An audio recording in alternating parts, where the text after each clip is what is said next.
I am Alicia Priest, a 24-year career educator, middle school Spanish teacher from Yukon, Oklahoma, and I serve as the president of the Oklahoma Education Association. I stand here today with classroom teachers, education support professionals from across the state, from Tulsa to Muskogee, Edmond, Claremore, Mustang, Manford, Shawnee, Ponca City, Chickasha, Stillwater, Tulsa Union, Healton, and Bartlesville. After years of doing more with less, of educating our students with out-of-date curriculum and no textbooks, after packing our classes with so many students that we can't possibly provide each one with the individual time and attention they need to have success. After seeing thousands of our colleagues leave the state for higher pay, after watching our critical support professionals who ensure our students are fed and safe take on 2 and 3 extra jobs to make ends meet, after watching our students suffer and our legislature fail time and time again to do something about it, Oklahoma educators have reached a breaking point. We cannot, no, we will not allow our students to go without any longer.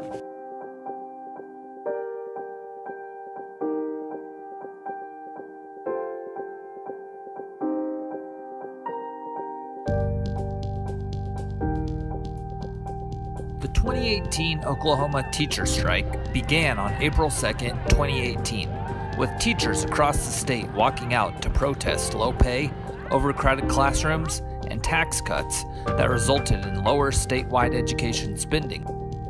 It was the first such action in Oklahoma since 1990. However, this wasn't a decision the teachers reached overnight. It had been building to it for years. According to the National Education Association, the average public school teacher salary for the 2016-2017 school year was $59,660, a 2.23% increase from the year before. However, the state of Oklahoma's average salary that year was only $45,245, the second lowest in the nation, behind only Mississippi.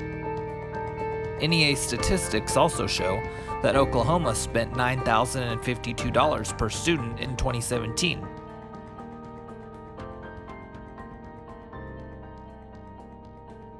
These salary and spending disparities are indicative of larger budgetary concerns the state has been dealing with for a decade.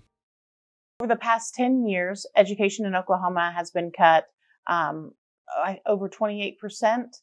$1 billion in cuts to public education alone in that time period, the most of any state in our nation. And it's through tax giveaways. We lowered the gross production tax, so there's not as much money going into the state. We lowered state income tax, so that affects, how much are going into our state coffers that go to support our core services in the state, including education. And so we've had budget failure after budget failure, which means that the state predicted that we would raise so much money in taxes, and then that funding, that tax money didn't come in at that level. And so they had to slash all services. Unfortunately, in education, we've had to be very reactive instead of proactive. Last year was the first time in 9 years we didn't go through a budget cut in the middle of the year. And unfortunately, you can't plan for those. If you set aside monies to what they call a carryover, a fund balance to try to deal with them, then you're not putting the monies into the classroom, to be successful. Oklahoma's gotten a lot of publicity last few years because we led the nation in the percentage of cuts to education, and we also were 49th in the nation in teacher pay. And so, it's been brewing for a while. We've had, over the last several years, significant decreases in our budget, and it's been it's been difficult to maintain the services we need to meet our kids' needs and do that within the confines of our smaller budget. So a couple of years ago, we lost several positions across our district. We no longer have school librarians. We no longer have school counselors. We no longer have school-based social workers. So we lost a lot of those kind of supportive positions that weren't instructional, yet were very important in meeting the needs of our students. We had a copy number so that they could track how many copies we made. And, if you're the copy queen, it was not, royalty at that point. I would laminate my worksheets and have the kids use dry erase markers so that it was not disposable and I could reuse it several times and would not have to make copies. I don't know a teacher who hasn't paid for school supplies out of their pockets. There was a theory that we could cut our way to prosperity. The more you cut taxes and help corporations out, the better off your state would be. But what that's caused in our state is the lack of funding in education has caused our state bond rating to go down. Industry wasn't coming into Oklahoma because our schools were so poorly funded that outside companies didn't want to move to Oklahoma and have their kids in underfunded school systems. In my opinion, that proves that we cannot cut our way to prosperity. We have to make calculated investments in our infrastructure, and that includes having a tax level that can support public education. I feel like the powers that be, the OEA, probably was looking to the future, knowing that those elections were getting ready to come up, and knowing that they were cutting the funding for schools again. And they have cut the funding and cut the funding. At one point, I thought that my job was going to be riffed because music is not necessary in the school. And so I thought, I'm gonna end up going back into a regular classroom if they find a spot for me, because they're not going to have music. So my job is and was directly impacted. And I think that they looked at all of these things and they decided that they needed to make a stand. The years of budget cuts, coupled with the low teacher salaries, had led to a crisis in the state's public education system. The Oklahoma Education Association, along with other public school advocates, knew something had to be done. A proposal, known as the Step Up Plan, started to gain support. The legislation, which would have increased certain taxes and boosted teacher pay, meant there was a chance that a walkout could be avoided if the law could gain traction in the state legislature. In an effort to draw attention to the Step Up Plan and rally state legislators and the larger public to their cause, teachers began posting photos to social media sites showing the torn and tattered textbooks they were using in their classrooms. We were desperate for any funding for our schools. And so we were behind the A+ plan that was in the first special session. We were behind the Step Up plan. They didn't come and ask us what our needs were, but we knew our schools were desperate for funding. And so we got behind the funding mechanisms of the Step Up plan. We sent a delegation to the Capitol to really encourage our legislators to be supportive of it.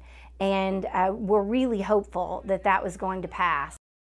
Despite their high hopes, the Step Up plan failed to garner enough support for the law to be passed in the state's House or Senate. Both Democrats and Republicans voted against the bill, with some saying the legislation didn't go far enough in providing additional funding. With the proposal off the table, plans for a strike were put into motion, and on Monday, April 2nd, 2018, teachers officially walked out of their schools. When it failed, we had no other options. People were frustrated and quite honestly angry. And so our superintendent, Mr. Hogan, was very forthright with our teachers and with the rest of our staff and held school-wide, district-wide meetings to keep everyone informed. And there was just this kind of growing feeling of we have to do something. We have put our trust in our legislators for many, many years to do the right thing for the kids in Oklahoma. And there came a point where everyone just felt like we can't continue to trust these people to take care of us, and we need to make a stand together across the state. It was at a boiling point, quite frankly. You know, the OEA came out and basically put a deadline to make something happen. While the legislature was able to push something through, it wasn't all the way through, and it wasn't what the OEA asked for. So we knew for probably a little over a month that it was more than likely going to happen. Schools began communicating throughout the state, developing plans, talking with each other, how we're going to handle this. Of course, talking with community members, school board members, and what we did here at Miami is, you know, a few weeks before, basically decided, you know, we're going to go up to 10 days. The board voted and gave me that authority to cancel up to 10 days of school if necessary. And basically that was because this is a teacher-led movement. You know, if teachers walk out, we can't have school. You know, it becomes a safety and security issue. And so we obviously were aware of communicating with our teachers, our teacher association, that was highly likely to happen. And when it came very close to that time, you know, we canceled a few days of school and then kept in communication with them, and actually was at the Capitol with them as well, and became apparent that, you know, things weren't moving as quickly as we would hope.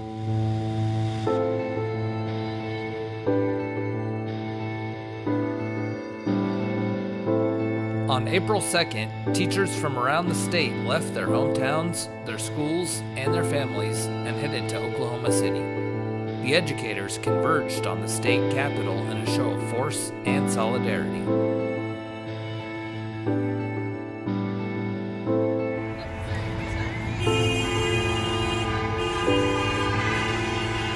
This is not a protest.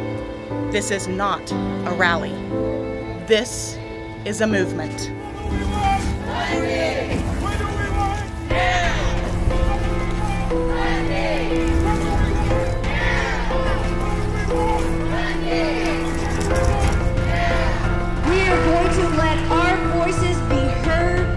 Legislators. We had over 30,000 people here yesterday. Today, we want them to hear us.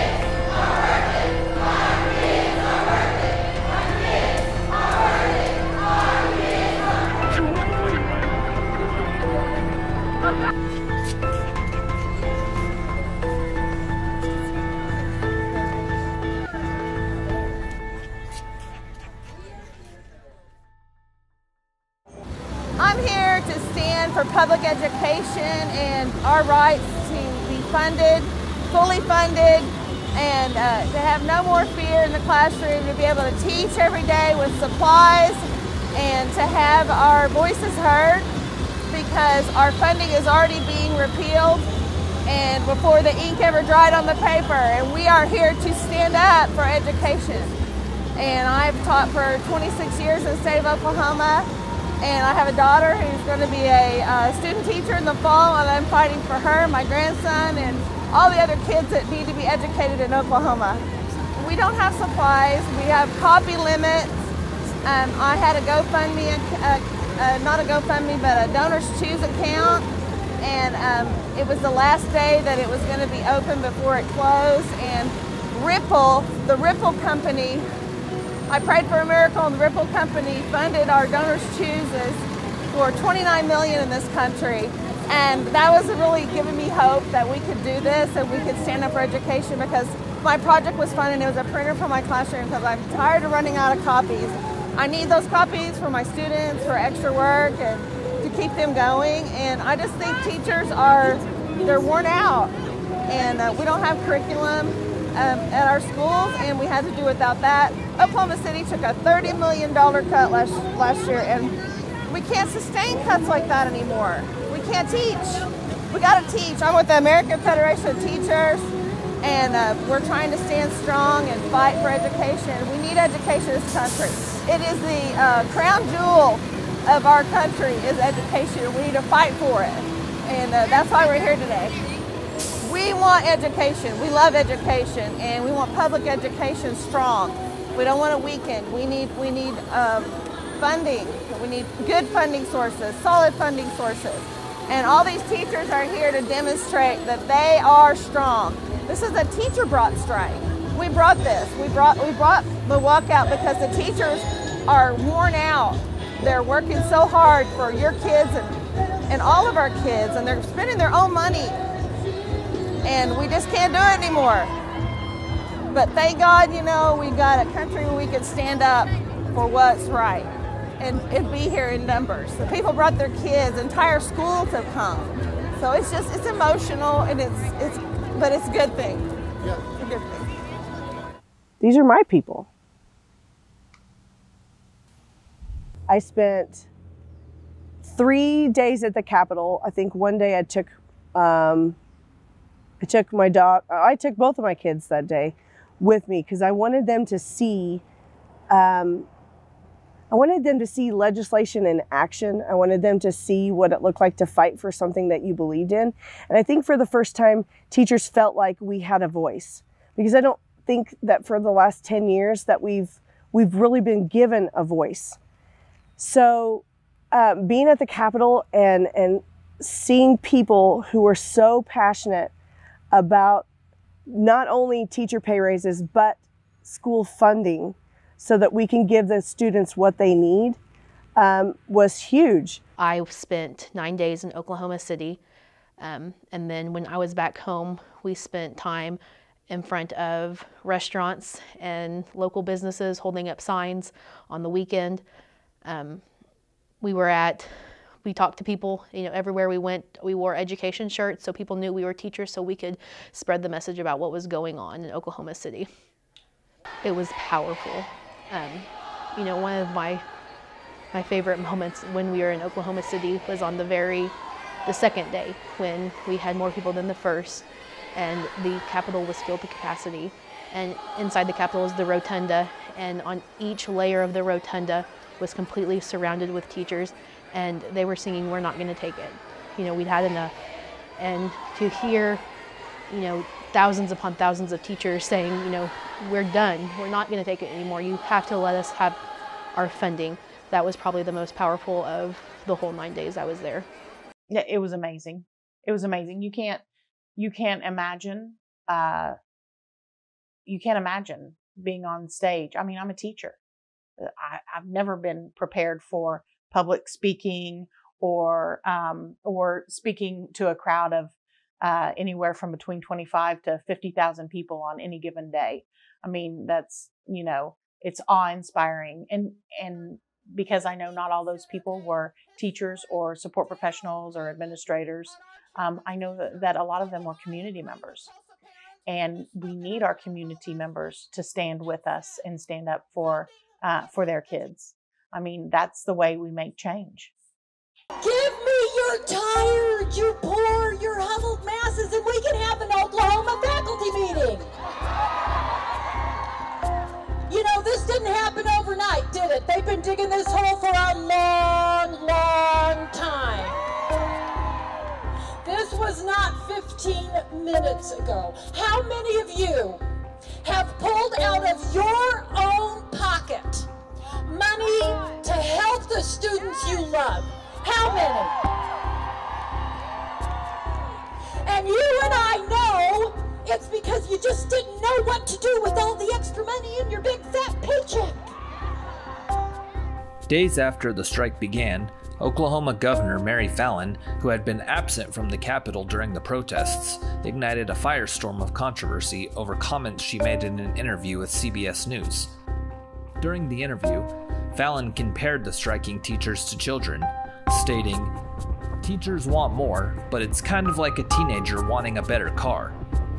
The governor also told CBS she was skeptical the teacher walkout was a homegrown movement, telling reporter Omar Villafranca that she suspected outside groups, including Antifa, short for anti-fascist, were involved in the protests. The governor's comments amid a teacher walkout that had closed schools across the state for hundreds of thousands of students sparked a backlash amongst teachers.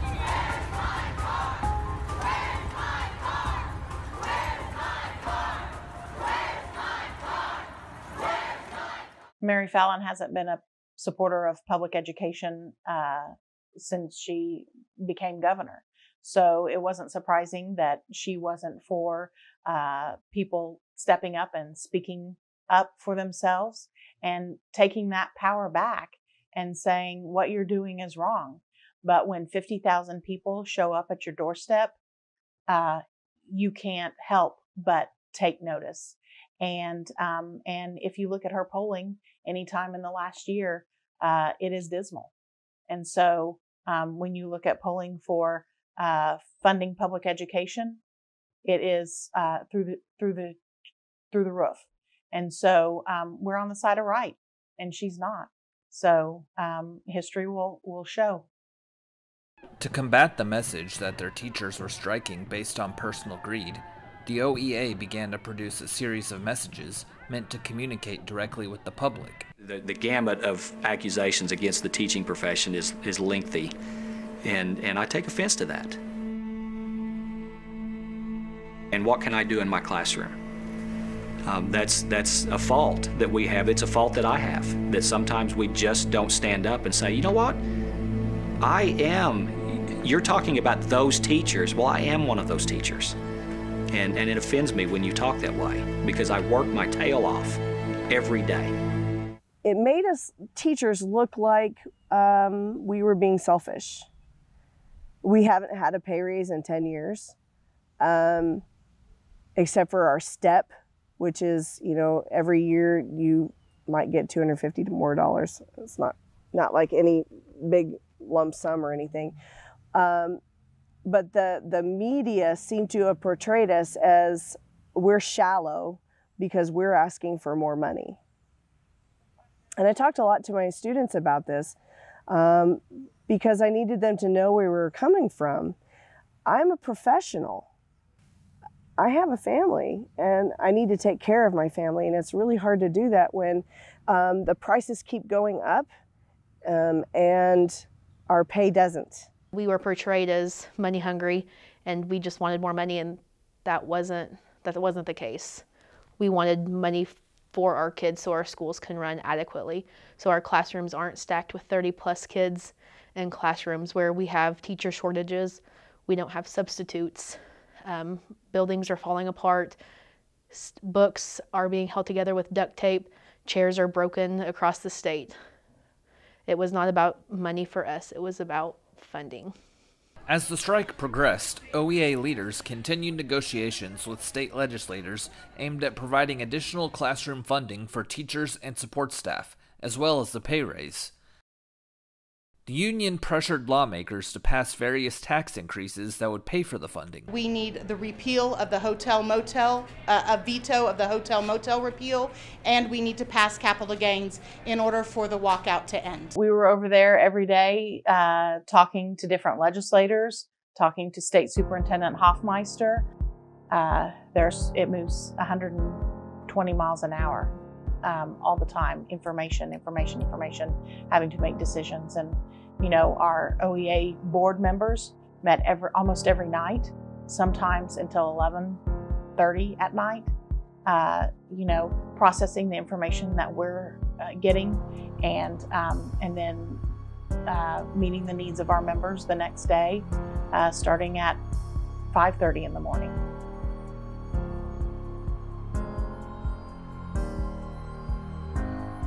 We need to face reality.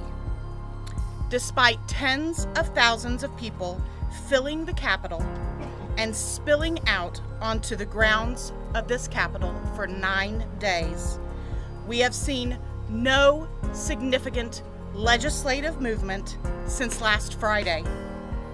OEA leadership has been negotiating in good faith with House and Senate.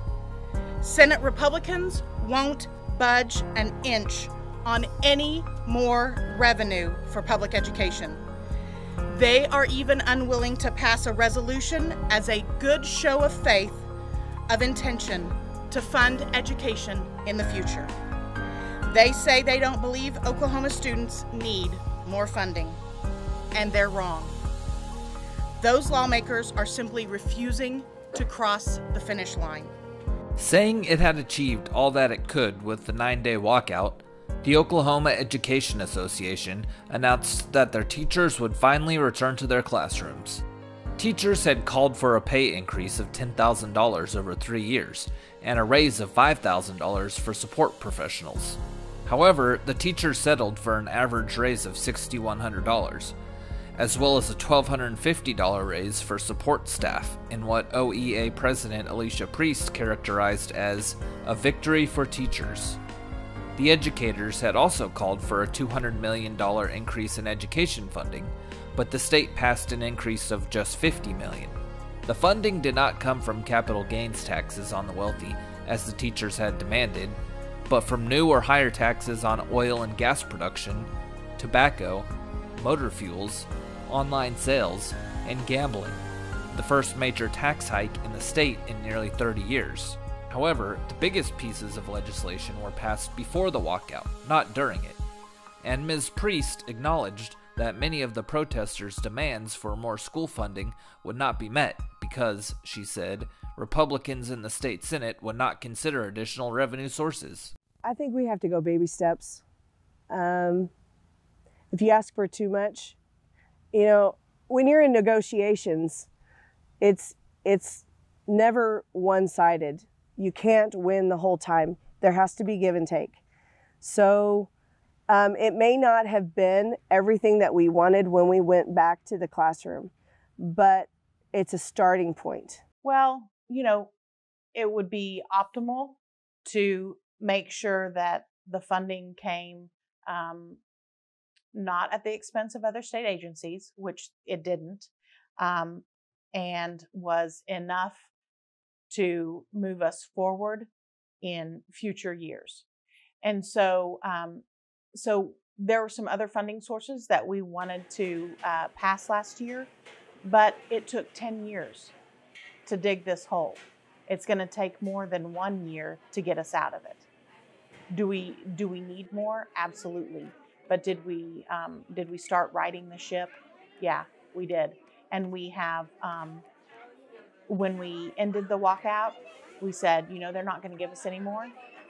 The Senate majority leader said, you know, you're not going to get any more from us. We're done. And you have to have those people to pass bills in order to, you know, make things happen.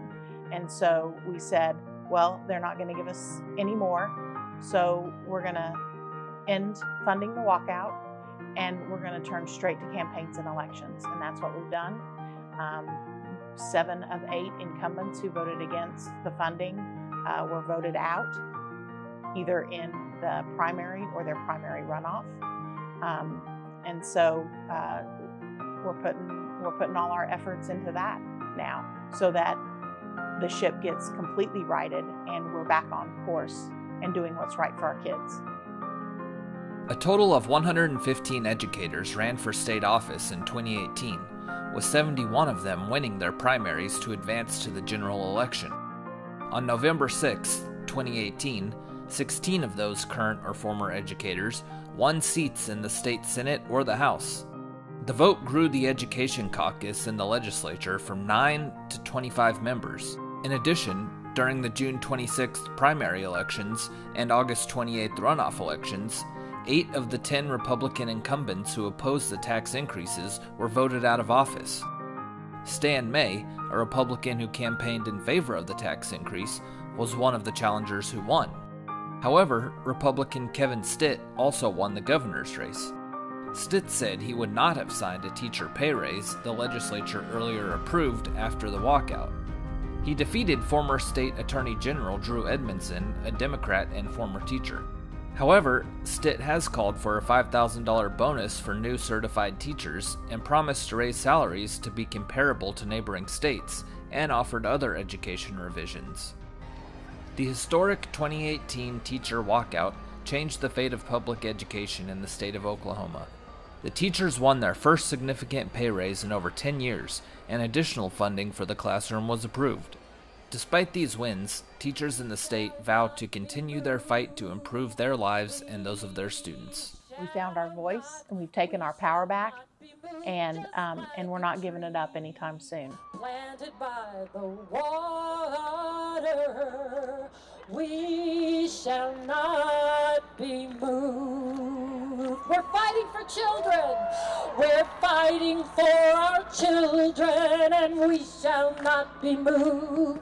We're fighting for our children, and we shall not be moved. Just like a tree that's planted by the water, we shall not be moved. We're fighting for our future. We're fighting for our future, and we shall not be moved. We're fighting for our future, and we shall not be moved. Just like a tree planted by the water, we shall not be moved. We shall not. We shall not be moved. We